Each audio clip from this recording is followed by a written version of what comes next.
Good afternoon and welcome to NASA's Johnson Space Center. I'm Anna Schneider with NASA Communications, and today I am joined by our Crew-11 crew, including NASA astronaut and commander Zena Cardman, NASA astronaut and pilot Mike Fink, JAXA astronaut and mission specialist Kimia Yui, and Roscosmos cosmonaut and mission specialist Oleg Platonov. Crew-11 returned to Earth last Thursday, January 15th, following a 5.5-month mission aboard the International Space Station. Today, they are joining us to provide some comments following their mission, and we will begin with some opening remarks from the crew before we open it up for questions both here in the room and online. For those who are joining us on the phone bridge, you can press *1 to enter the queue, and you can press *2 to remove yourself from the queue if your question has been asked. For those on social media, you can use the hashtag AskNASA to ask a question as well. And with that, I will go ahead and turn it over to NASA astronaut and commander Zena Cardman. Thank you so much. It's great to see everyone here in person, and thank you to all joining us online. We're very happy to be here and happy to be answering your questions after a really amazing mission and a great successful mission.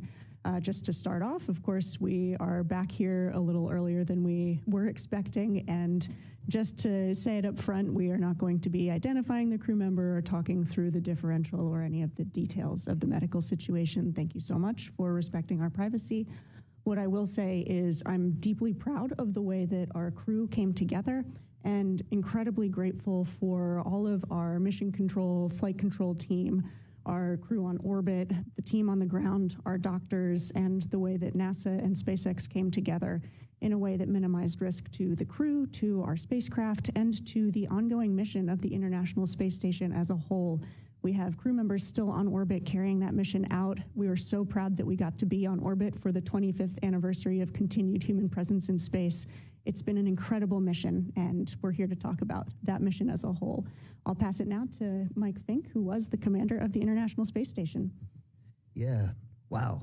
So here we are back on the most beautiful planet in the solar system. And thanks everyone for taking time out of your days, because we have a really cool story. And so about 7 months ago, we were sitting in these same seats for the pre-flight press conference. And I think Zena said it. She said, "It's not when you fly, it's with whom you fly." And boy, was she right. What a great crew to fly with. And not just us, but we, I'm going to expand here a little bit. We started out with one Sergey, one Alexei, and a Johnny Kim. And then on the Soyuz crew and then we were part of Expedition 73. Then we inherited two Sergeys and a Chris. I don't know what the next flight's going to be like, but there's a progression here. But we really had a great crew across the board. Our part of Expedition 73, and then the crew that's on board as Expedition 74. And it was just really amazing. I salute my crewmates. It was definitely, Zena, you were right again. And it was definitely with whom you fly. I remember every day that we had together on all the amazing things we did. But one thing that when you first said it, Zena, I didn't fully appreciate, it's with whom you fly, right? Our ground control teams, how awesome. We had such the great rapport with all around the world. And it was great every morning and every evening having a chance to share that with the rest of the world. We were getting great science done. We were singing songs to each other. On Christmas, our flight director gave us some really great Christmas songs that were space themed. I mean, this was just a joy to fly, and not just with this great group here, but the whole team around the world. And we shared a lot of amazing things. Some of the things we did with science was amazing. The zero boil-off test comes to mind, or the stem cell research. Being up on board during a government shutdown and still everything keep going. And then the 25th anniversary of continuous human habitation. I was fortunate enough to be there when the space station was tiny. We only went as far as the lab. It was 2004. So not quite 25 years ago, but and then to come back aboard a space station that is so full with 7 crew members, getting some world-class science done, something amazing happening every day. What a joy to fly. We were getting ready for an EVA, Zena's first. by the way, she's really awesome. It was great to fly with you, Zena. She was a natural when we first got there. Oleg, this was his first mission too. What a natural. They adapted super fast and became incredibly productive crewmates. Kimya-san, thank you for your hard work. Thank you. He used to thank us every day for our hard work. So finally I get to thank him for his hard work. It was a joy flying with each and every one of you, and we did some amazing things together. So I'm talking a lot, but I just want to say that when we were getting ready for an EVA, something happened. The team came together, and it wasn't just this team, but the whole team, like Zena said, around the world. And we were able to come home safely to our families, back to beautiful planet Earth. Turned into a fireball over San Diego, plasma everywhere. It was beautiful re-entry and splashed down. The dolphins came to visit us, and then we were rocked. We weren't allowed to sleep, but we were kind of rocked very carefully by the gentle waves of the Pacific Ocean. And what a neat adventure it was to share with each and every one of you. Station is in good hands with Chris Williams and 2 Sergeys. And we are continuing on, and we got to see our Crew-12 friends that are going to be launching really soon, and they were there when we stepped out of the plane at Ellington, and it was really nice to see them. We were hoping to give them hugs in space, but we gave them hugs on Earth. It all works out. Space station is going super strong. I'm very proud of the space station that we built and what humans can do. But how we handled everything all the way through nominal operations to this unforeseen operations really bodes well for future exploration. We're a well-honed machine here at the Johnson Space Center and around the world. So when we're getting ready for Artemis, I am very optimistic. So, sumimasen. I talked a lot, but go ahead. Thank you for your hard work. Thank you. Yeah. Gina-san, also Mike-san explained a lot, and I mean, almost nothing to add, but thank you very much for this opportunity to talk about our great experience to everybody. And I'm so grateful. I was the member of this great team. And of course, we came back a little bit early, but we worked very hard, worked together and helped each other and also accomplished a lot. Actually not only our crew members, but also including ground, and also everybody actually helped us a lot. And I think this is great because I think we showed everybody about international cooperation, importance of the international corporations. And this is kind of like a bright side of humankind, where we can work together and accomplish very good. And also, this is kind of like a good vector to a bright future. So I think we were able to show us like a good example for everybody. And we are going to keep talking about our great experience. And hopefully people think actually our bright is bright, so bright. If people believe that, actually we can accomplish that. And if we're gonna actually keep working on that, even on the ground, I'm going to keep talking about our great experience. So thank you very much for your support.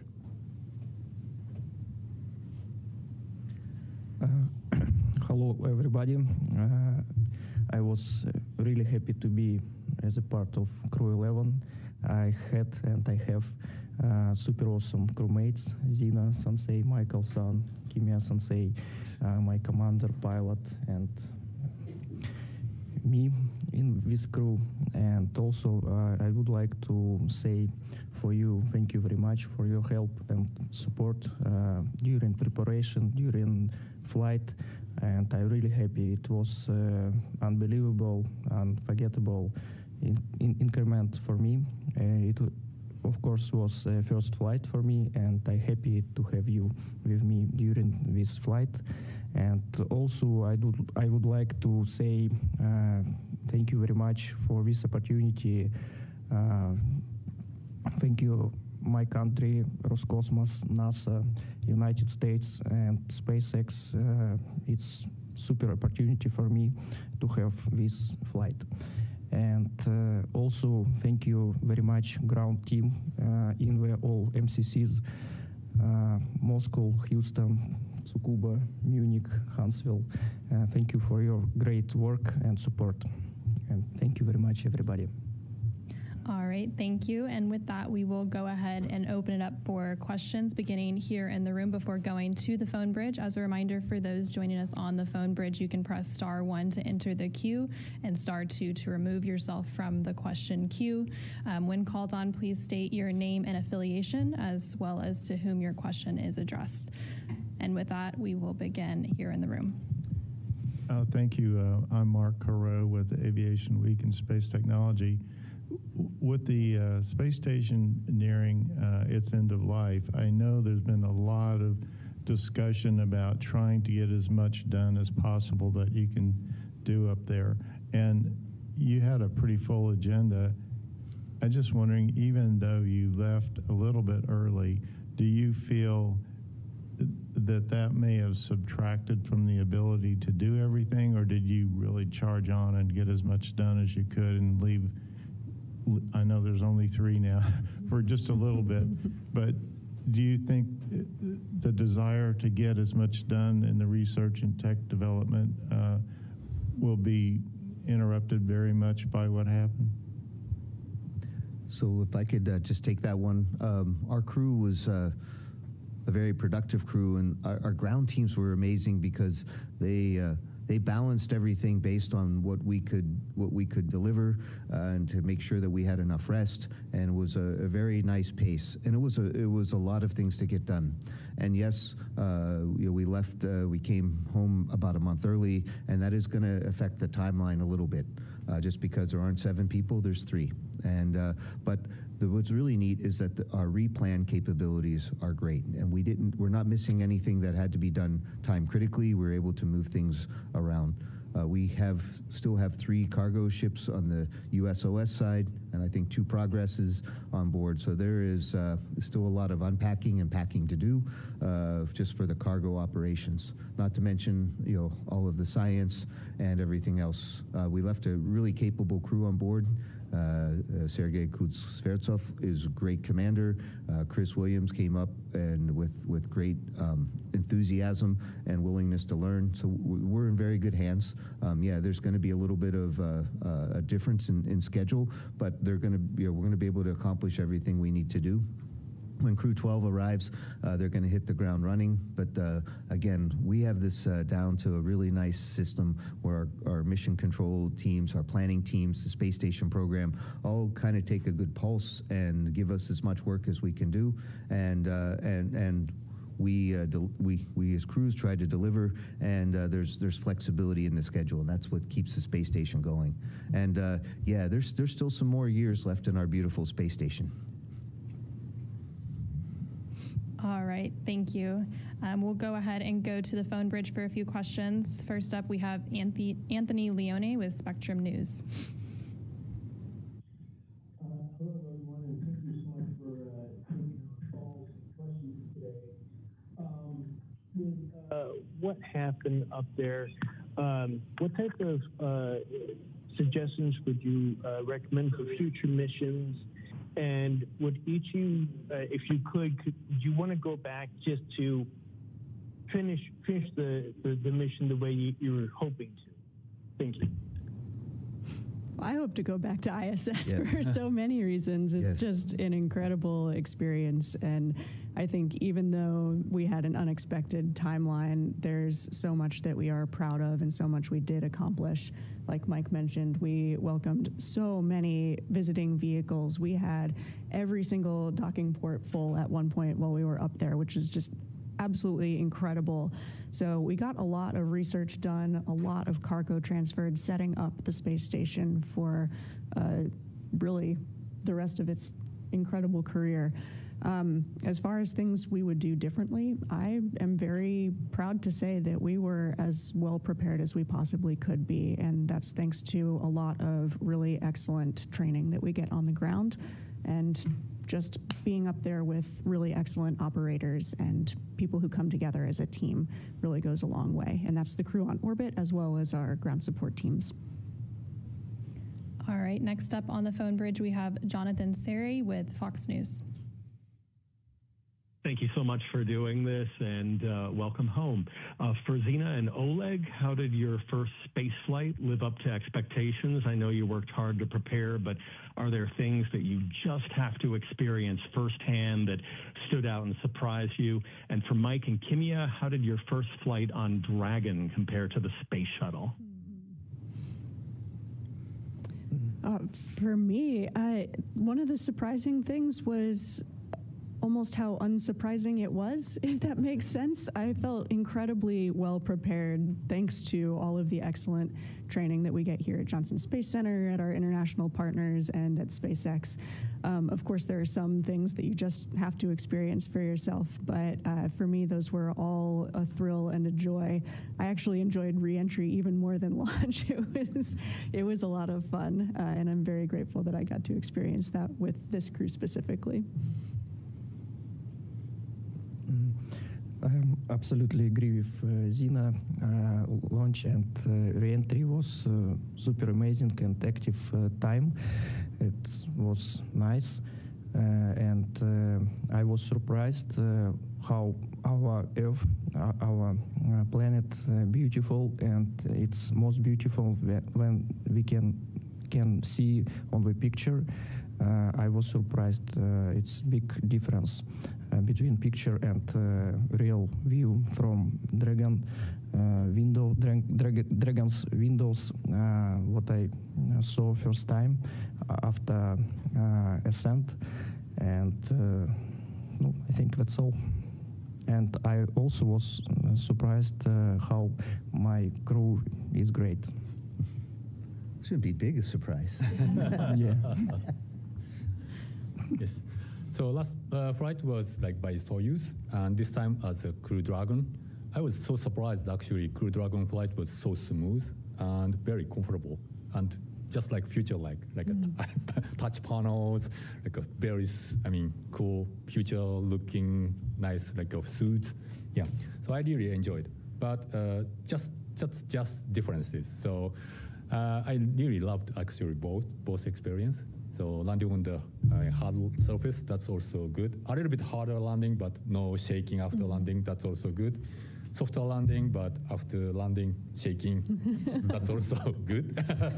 So I really enjoyed. Thank you. So between flights, I from Soyuz and Space Shuttle, I helped worked with the commercial crew program, and I was really glad to fly on Dragon. Of course, Kimia-san and I were at one time going to be on Starliner. That's still going, but Dragon, wow. All the way from the launch, it was you could feel the Falcon 9 talk to you, and all the way up.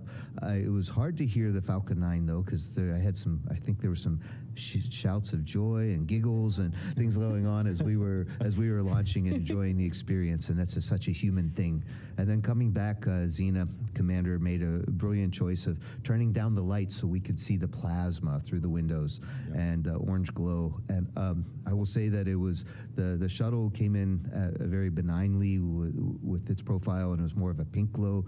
Soyuz has an ablative heat shield that really speaks to you with lots of different kind of fireworks, not in a very, very good way. It works great. And then and Dragon was somewhere in between. We hit 5 Gs on the way down, which the guy who flies fighter airplanes in me was like, yeah, this is it, when I could breathe. And then the splashdown was my first splashdown, and it was very nice. Yeah. I like splashdowns. So it would be great to compare notes with the Artemis crew when they have their splashdown, and we can compare splashdowns. And not very many people at the astronaut bar, space bar, right, will be able to compare splashdowns anymore. So this is going to be fun. And what a great crew. Hats off to you, Commander.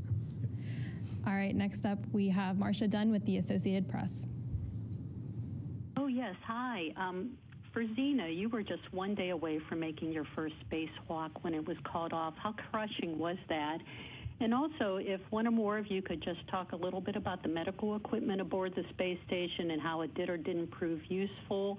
Any recommendations on future first aid kits?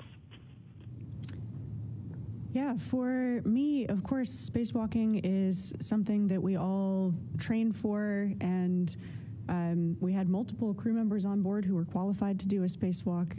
It was absolutely something I was looking forward to doing, but it's also something that's completely out of our control. We just finished an expedition that did not have any spacewalks, and even though someone like my classmate Johnny Kim was incredibly well prepared, simply didn't have the opportunity to do a spacewalk. So it's actually not about any individual. Spaceflight is much larger than any single person, and in the moment, you're not really thinking about me and this thing that happened to me. You're thinking about the mission and your crew, and NASA made all the right decisions. In my opinion, this is a really excellent example of risk analysis and decision making, and I'm very proud of the decision they made.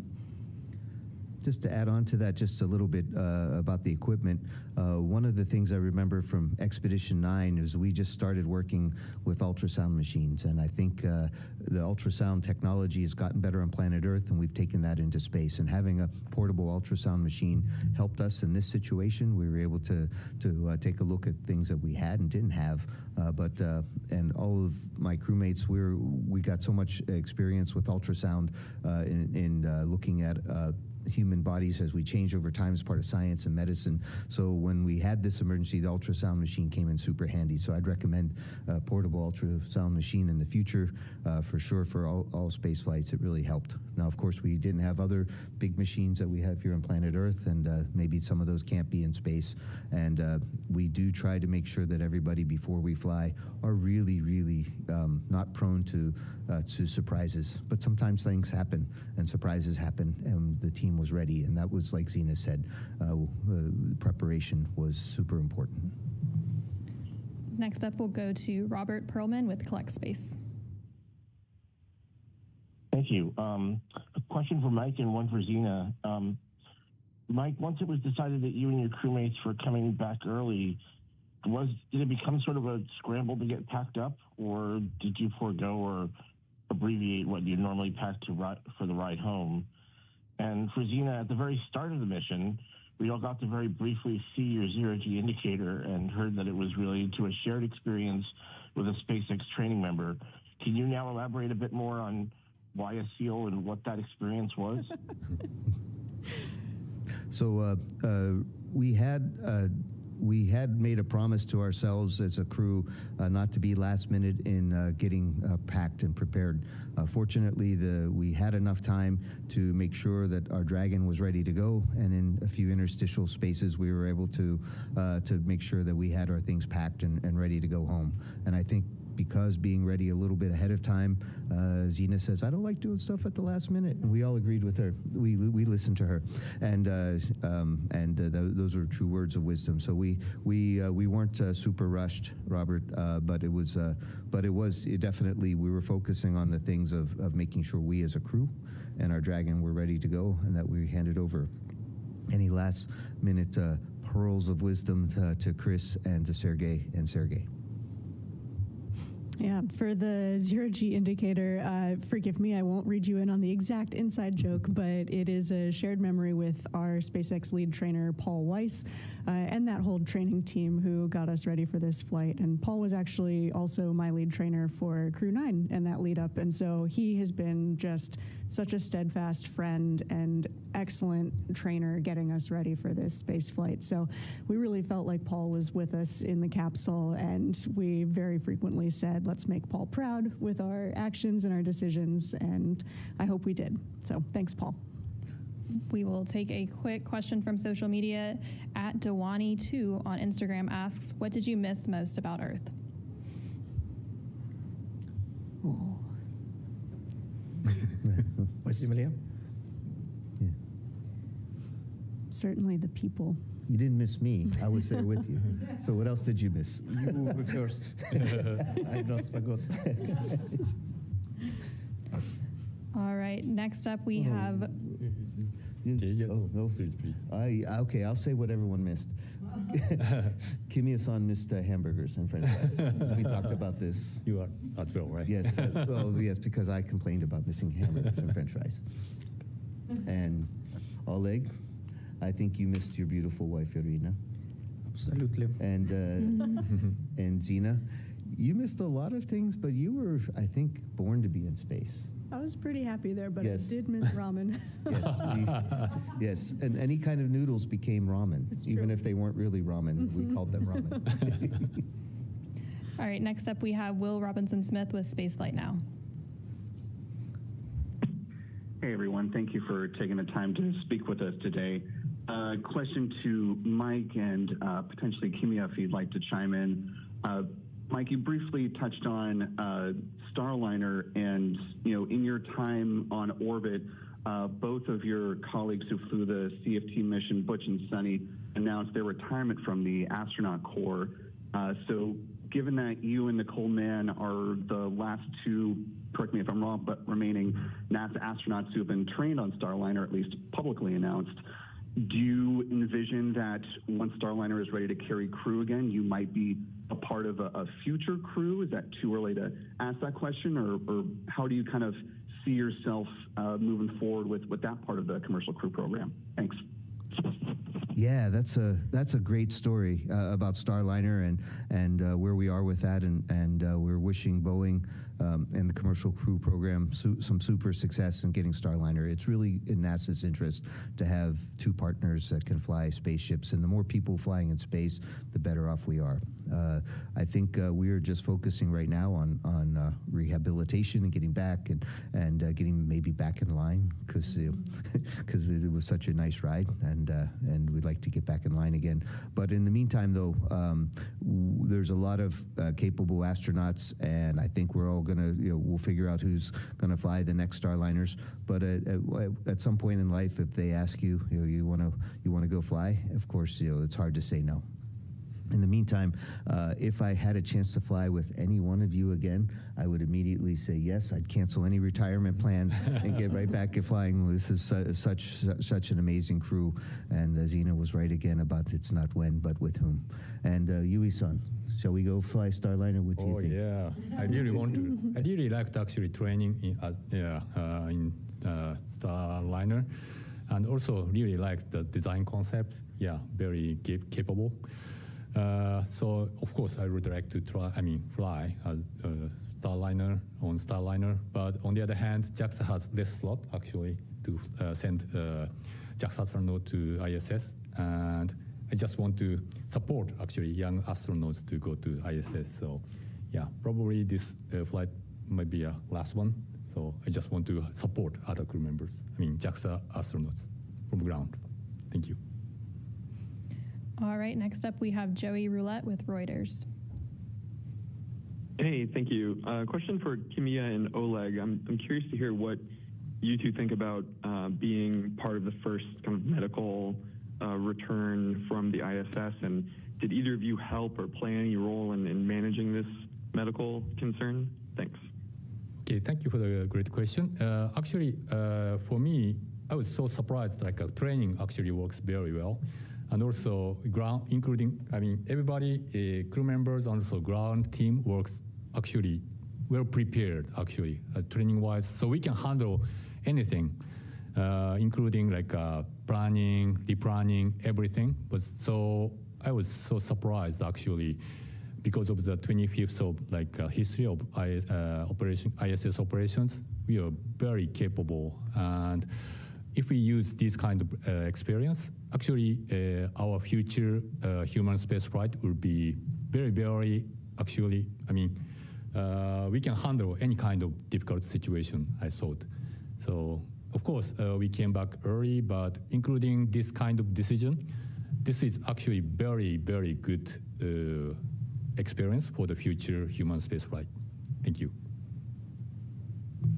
Next up, we have Manuel Manzotti with Exploration Especial. Thank you so much. Manuel Manzotti from Exploration Especial. I cover the space program in Spanish. Two quick questions. The first one, with any one of you who can answer, because I don't know who was particularly involved, about this edge computing experiment developed along with Red Hat and National Lab of Action Space. Could you go into details on how it was implemented and what kind of information or data was used in order to perform the experiment? And then a quick question for Zena. Could you finally, did you find the time to write some poetry? Oh gosh, I found time to read actually a lot of poetry. For me, it takes time for an experience to percolate, but I'm sure I'll be writing a lot in the weeks and months and years to come.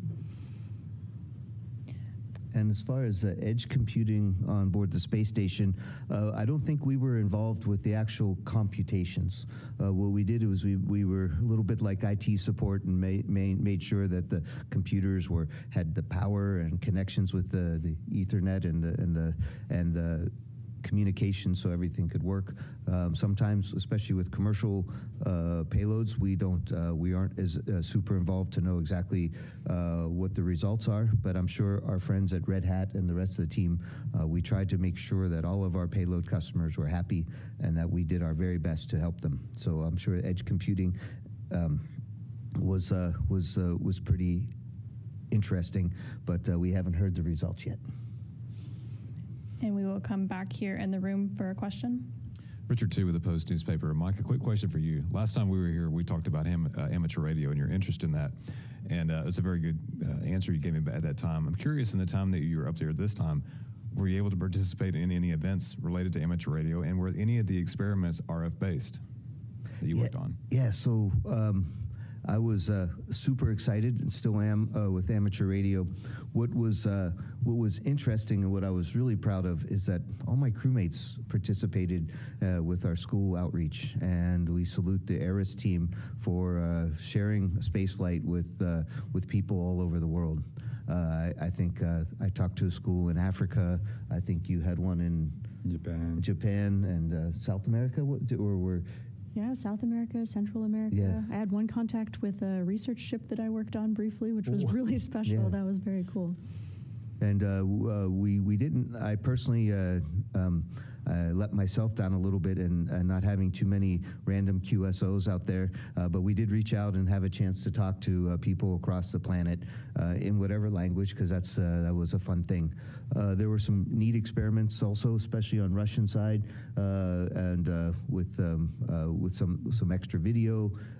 And we were definitely used to. I guess there was some TV side in Columbus module. Mm-hmm. I will say, just looking back at it, my first experience with amateur radio, it was all in the service module. And we could actually look down through the windows of service module and kind of see where we were talking with. And Columbus doesn't have a window, so it was a little harder to imagine. So we put up a world map, and you could see where you're getting into range and out of range. But also you can just imagine what it must be like at some of these places that we could talk with.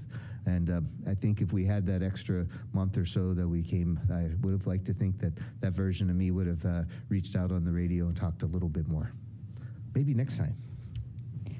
We will go back on the phone bridge. We have Shannon Perrine with WTAE Pittsburgh. Hello, everyone. Yes, it's Shannon from the ABC affiliate in Pittsburgh, and I will say Pittsburgh welcomes all of you home back to Earth. But in a special hello to Michael Fink. Here's my question.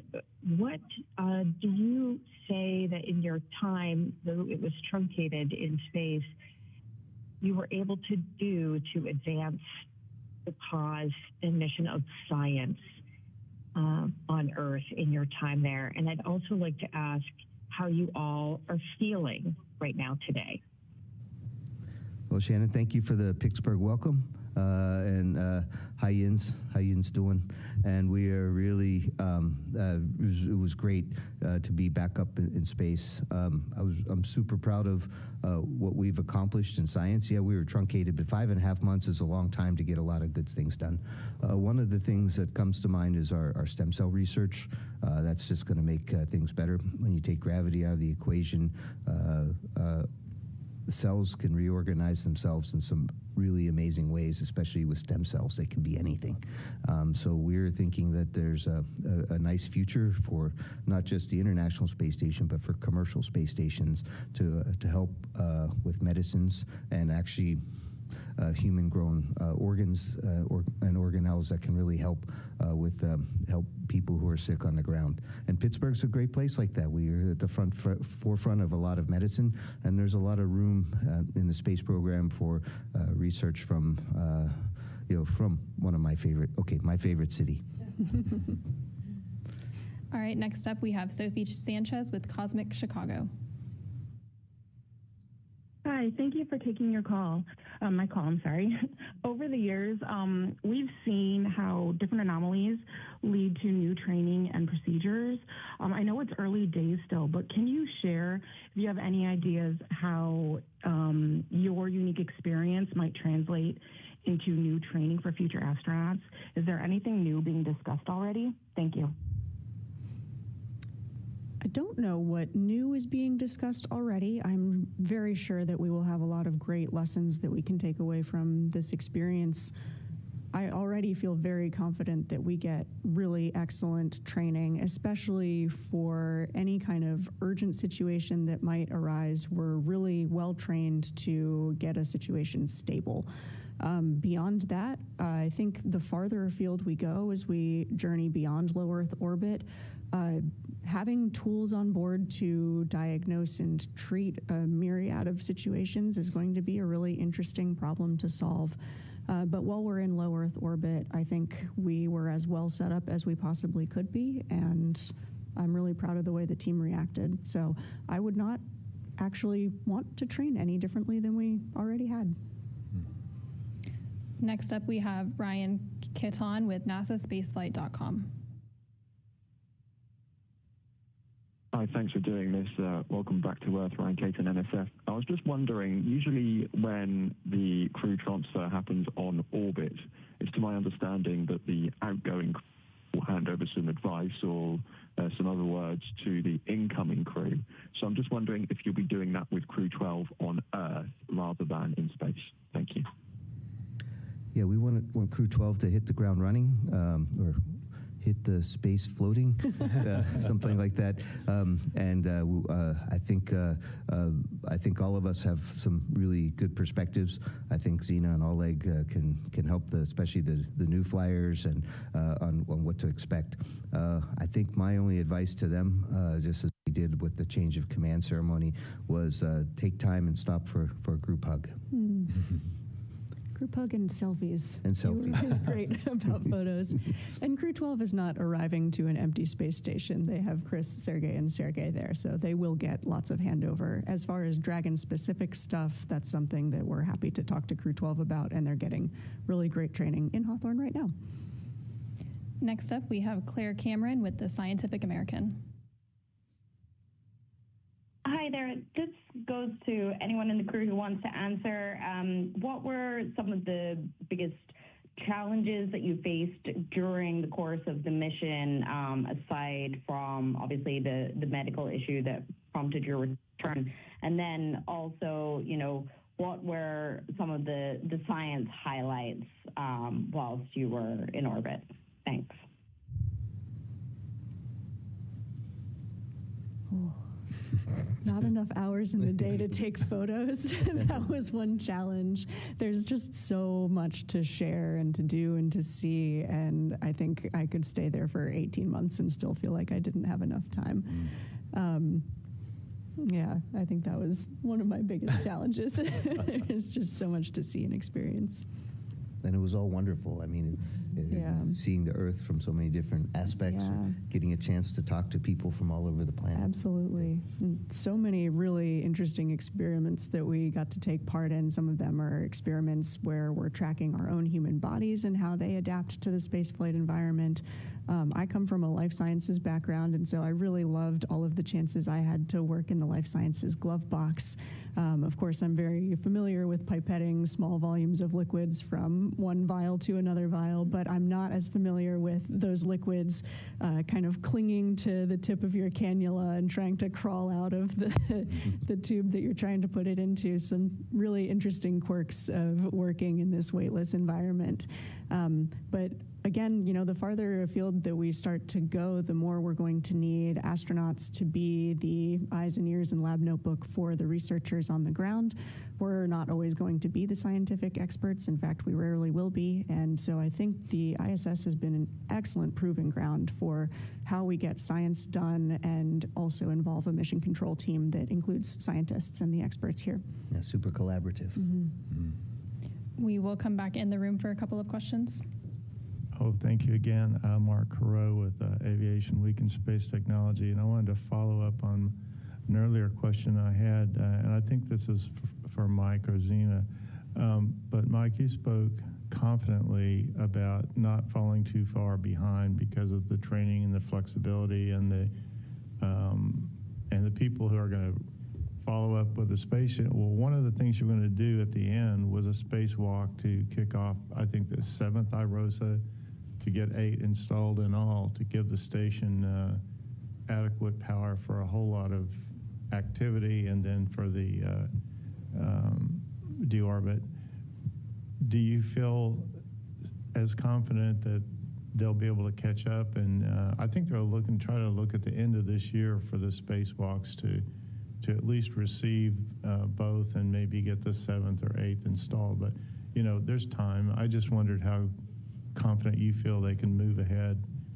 Yeah, we floated on the shoulders of giants. The previous crew had started the IROSA work, and so we were able to consult with them and figure out how to continue on with the IROSA work. And I think similarly, the next crew that gets to go outside, we have those bags. They were really well packed and ready to go. They're ready. The procedures were scrubbed, and we'll work with them, of course, as their friends on the ground.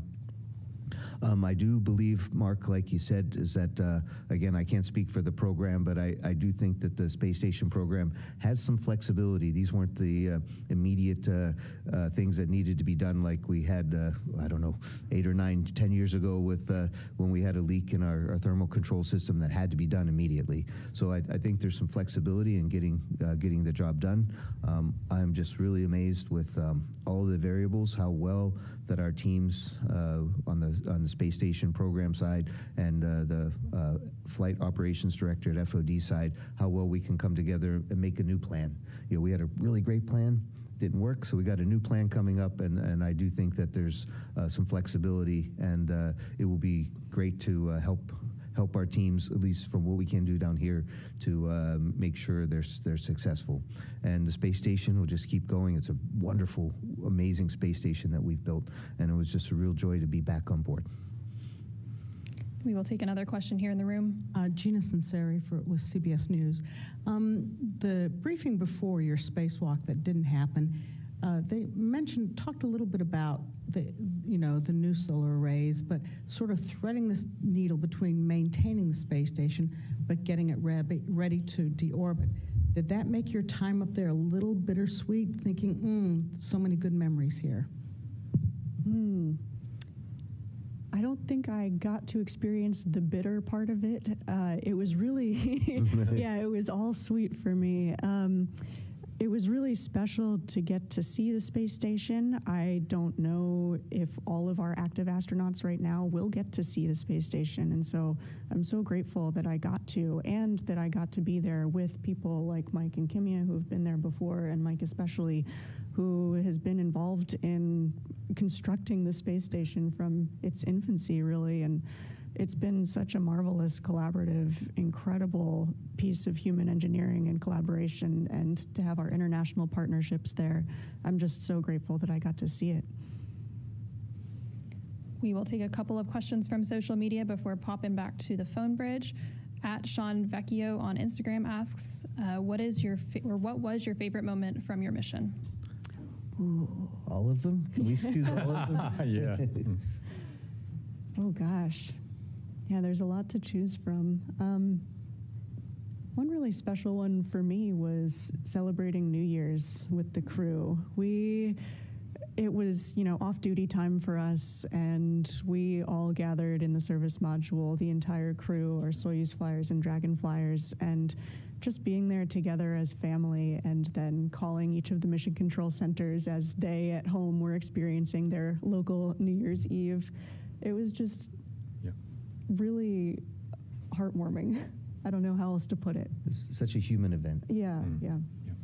One of my favorite times, I liked all the times, but and I think Kimia and I especially shared this because we knew how wonderful a feeling it is. But when Oleg and Zena, passed the Kármán line, and we got to see Earth for the first time. It became a real cosmonaut, and you instantly turned into a veteran astronaut right there, a flown astronaut for sure. We were so happy for you both. It was just a really special time to share that joy with you. I was giggling a lot. I thought that was Kimiya. Oh. What was your special time, Kimiya? Yeah, for me, like JAXA's, Japanese new cargo vehicle, HTVX, successfully, and everybody helped me a lot. So yeah, that was a great moment. Yeah. Yeah, Kimiya reached out and grabbed it with the robot arm, but his arms are so long. Yeah, very long. We were thinking that if the robot arm broke, he was still just going to reach out and grab it. Nope. Oleg. For me, all our parties was a great time, and one moment also I like it was a moment when new Soyuz crew came to us, and it's new people, and I was really happy to see new people on the station.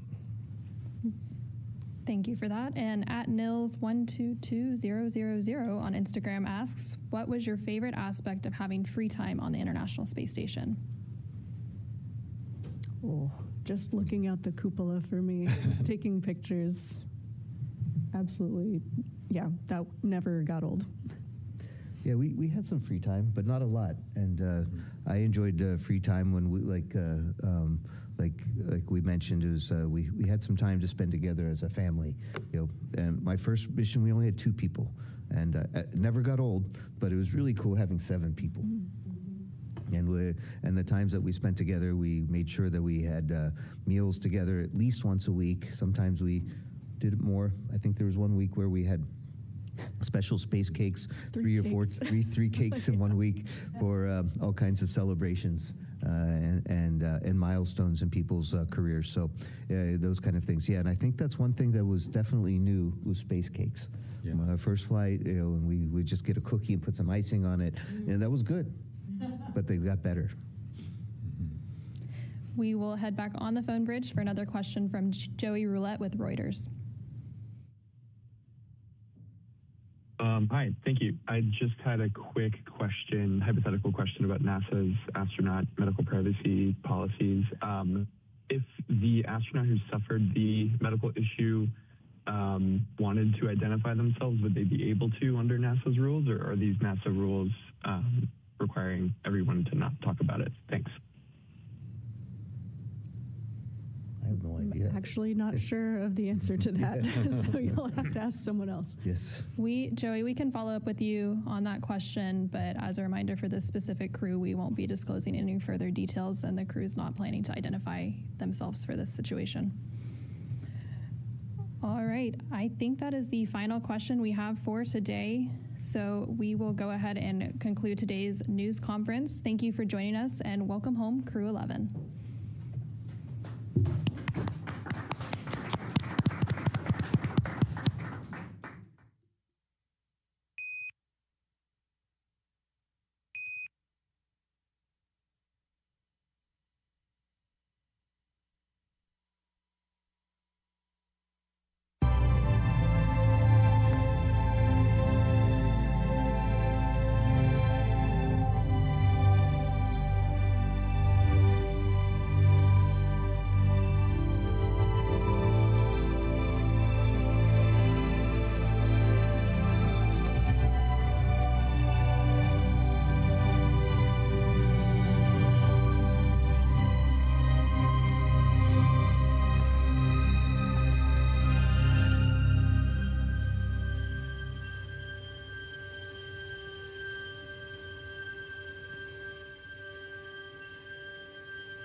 Good afternoon and welcome to NASA's Johnson Space Center in Houston, Texas. I'm Sandra Jones and we are kicking off 2026 with a series of spacewalks outside the International Space Station.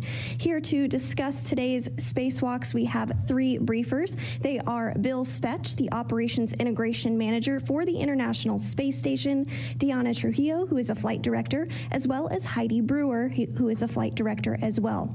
We'll start with some brief opening remarks from our briefers before jumping into questions here in the room, on the phone bridge, and using the hashtag AskNASA on social media.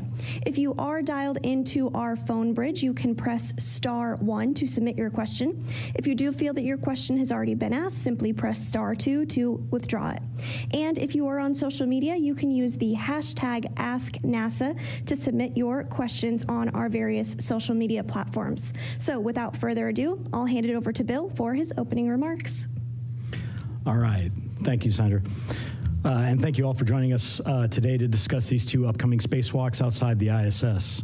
These will be the first two spacewalks for Expedition 74, the first of 2026, and the 278th and 279th in support of the International Space Station's assembly, maintenance, and upgrades. The first EVA on Thursday, January 8th, NASA astronauts Mike Fink and Zena Cardman will exit the station's Quest airlock to finish the prep for the 2A power channel for future for our future rollout solar arrays, or IROSAs as we call them. Once installed, that array will provide additional power generation for the ISS.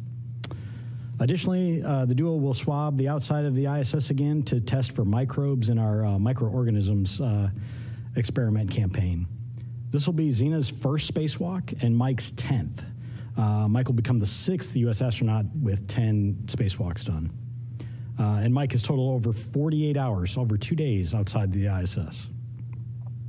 On the second EVA on Thursday, January 15th, two NASA astronauts will replace a high-definition camera on camera port 3, install a new planar reflector on the Harmony module's forward port, and relocate a set of ammonia jumpers, which are flexible hose assembly that connects parts of our thermal system, along with some other jumpers on the station's S6 and S4 truss. That fluid system jumper will enable us to refill some of the outboard thermal system ammonia later on.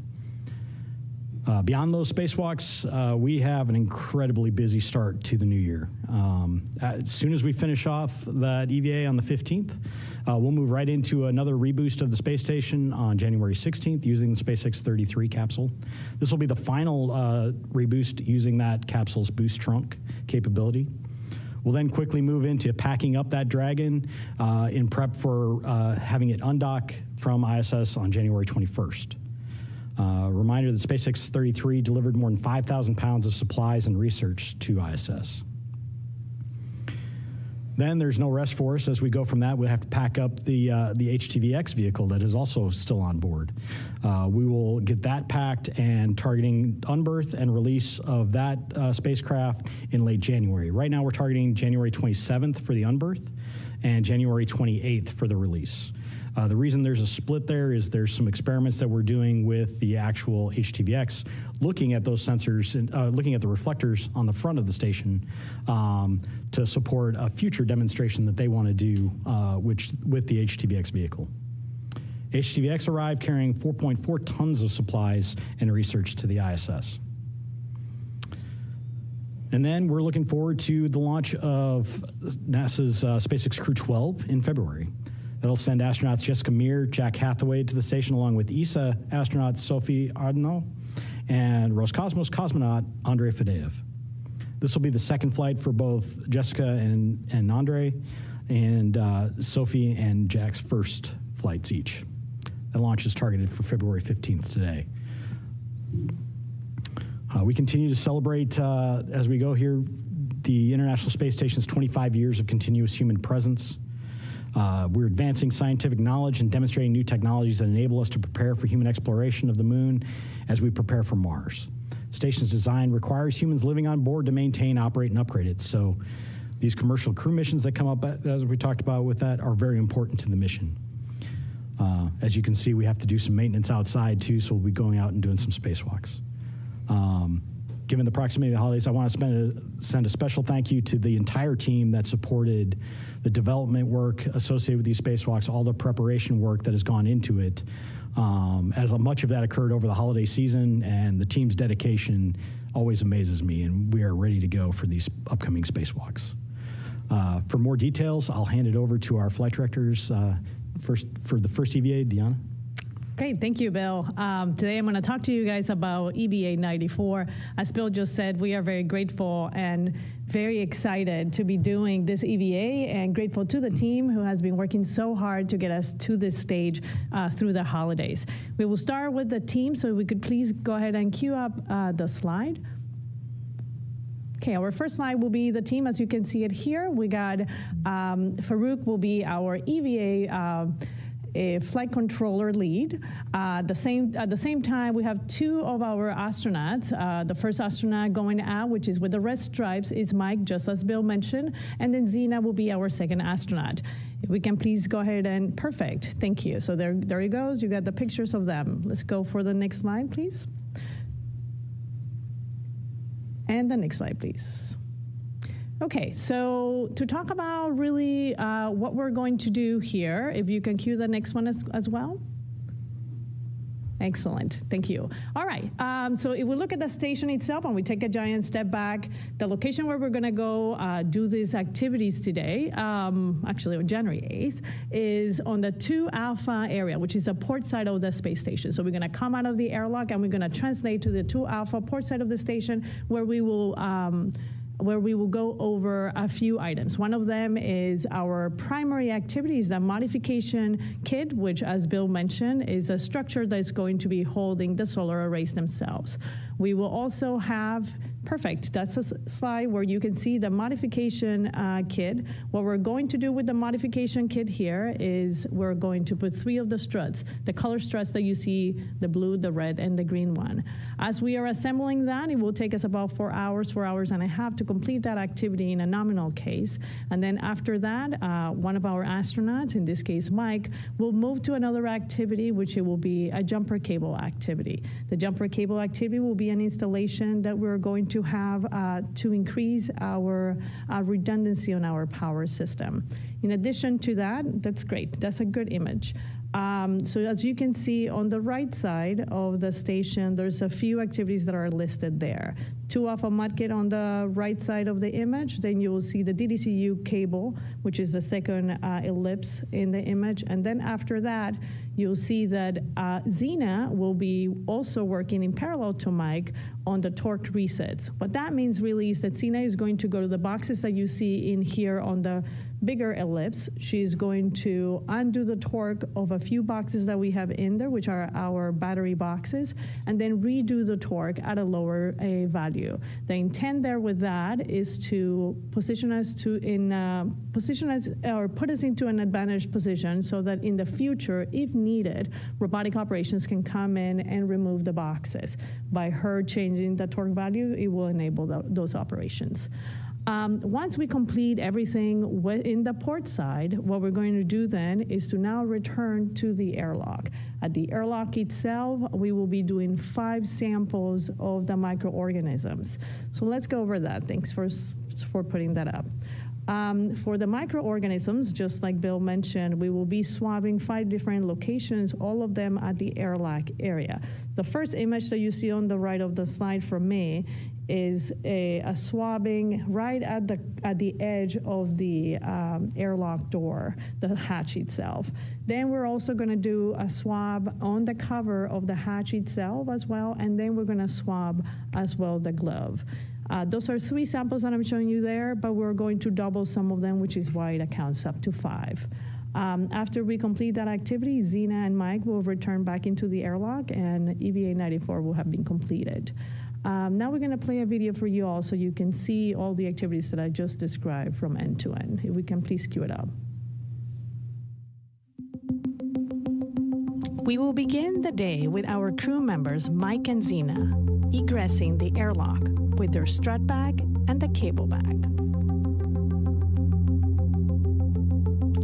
Both crew members will translate to the port side of the station, where most of the EVA work sites are located for the day.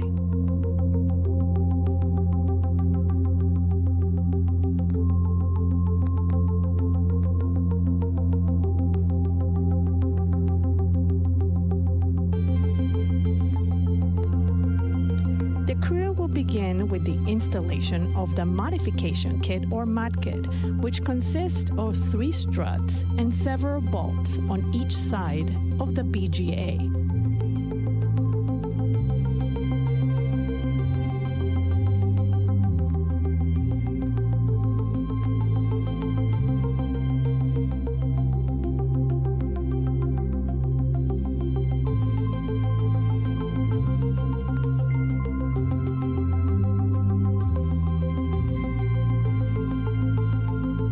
Once the mud kit is completed, Mike will proceed to installing a jumper cable between 2 sets of direct current converter units to provide additional redundancy on the system. In parallel to that activity, Sina will translate to the port solar array and take pictures of the race ring to capture its current state.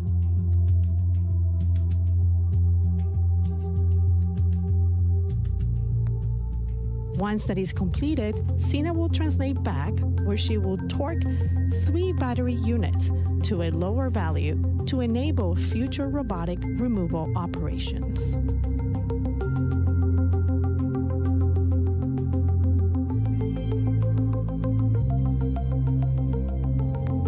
To conclude our EVA, both crew members will translate back to the airlock, and right before they ingress, Zena will collect 5 samples of the nearby surfaces in support of the microorganisms activity. Following that, Zena and Mike will finally ingress the station.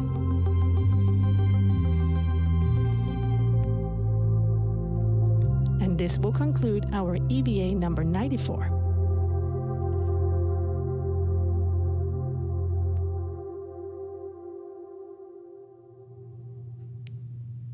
Okay, excellent, Sandra. That will be it for EVA 94, and now we'll pass it on to Heidi Brewer for EVA 95.